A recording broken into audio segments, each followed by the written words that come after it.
petits électrons.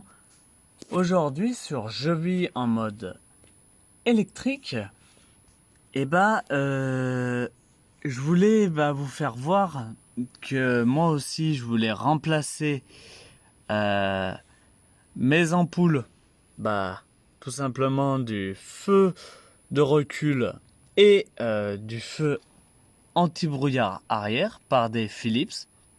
Voilà, comme un de mes abonnés a fait. Alors, comment dire? Ils sont marrants, ceux qui vendent des ampoules. Parce que, en fait, les ampoules marchent très bien.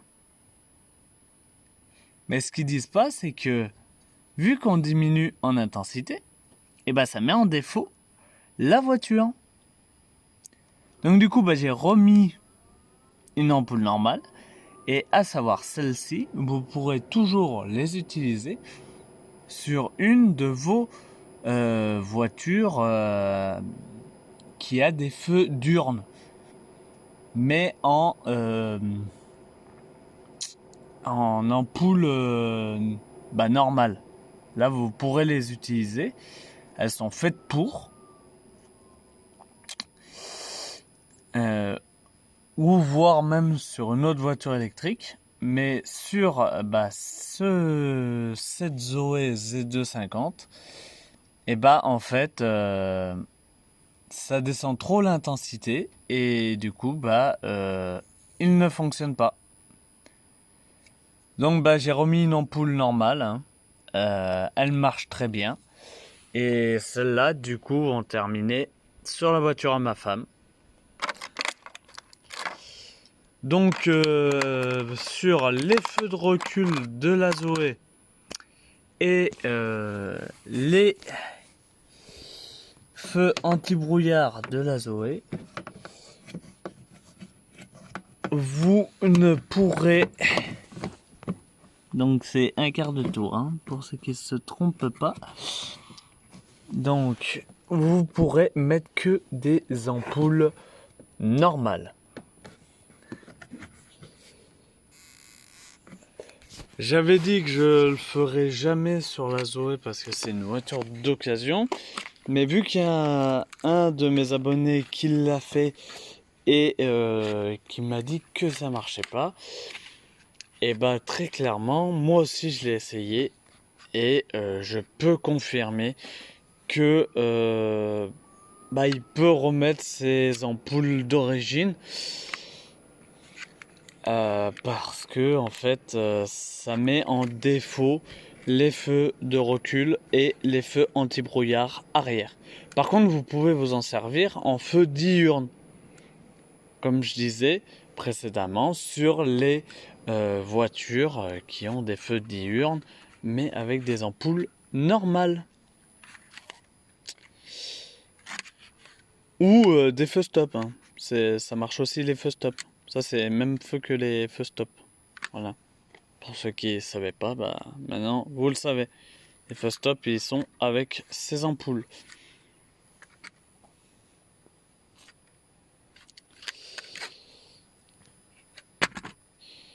Donc voilà, c'était pour vous dire ça. Du coup, en effet, j'ai récupéré ma petite Zoé. Donc, qu'est-ce qu'on peut en dire de cette petite Zoé? Qu'ils ont pas pu mettre une autre mise à jour. Elle reste toujours à 12,9 kWh au 100 km.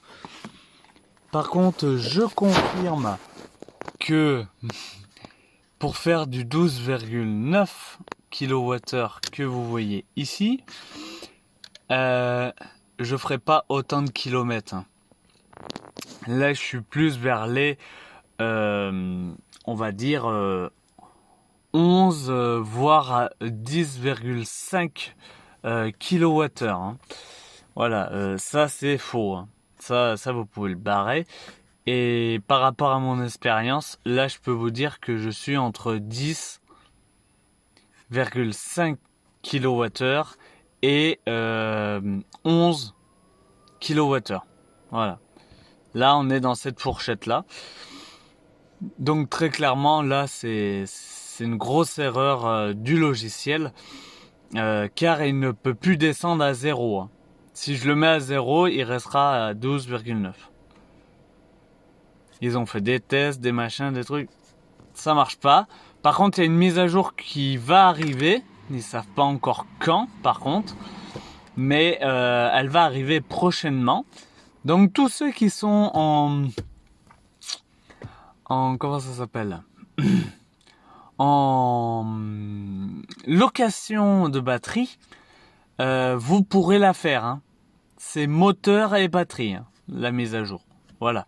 Et faut le savoir, tout le monde peut faire ces mises à jour tant que soit elle est sous garantie, la batterie, donc les 8 ans de garantie, ou si elle est en location. Donc voilà, c'était une petite vidéo pour vous montrer que pour les ampoules de feu de recul et d'anti-brouillard arrière, vous ne pourrez pas mettre d'ampoule LED. Ils l'ont bloqué pour qu'on ne puisse pas mettre d'ampoule LED. Dommage, ça nous aurait fait encore économiser, mais si vous en mettez, elles ne marcheront pas, donc personne ne vous voit. Voilà. Donc moi j'ai dû remettre, et en effet, je vais vous faire voir, le feu de recul remarche. Voilà. Donc vous ne pouvez pas mettre de LED à l'arrière. Et ça complétait aussi le retour de ma Zoé du garage Renault Auto Dauphiné, qui par ailleurs m'a prêté une voiture de prêt qui va avoir en présentation. Donc voilà, je vous dis à très bientôt pour de nouvelles vidéos. N'hésitez pas à vous abonner, à mettre un gros pouce bleu, hein, celui-là, hein, faut pas l'oublier. Et surtout à mettre un commentaire en bas de la vidéo si vous en avez.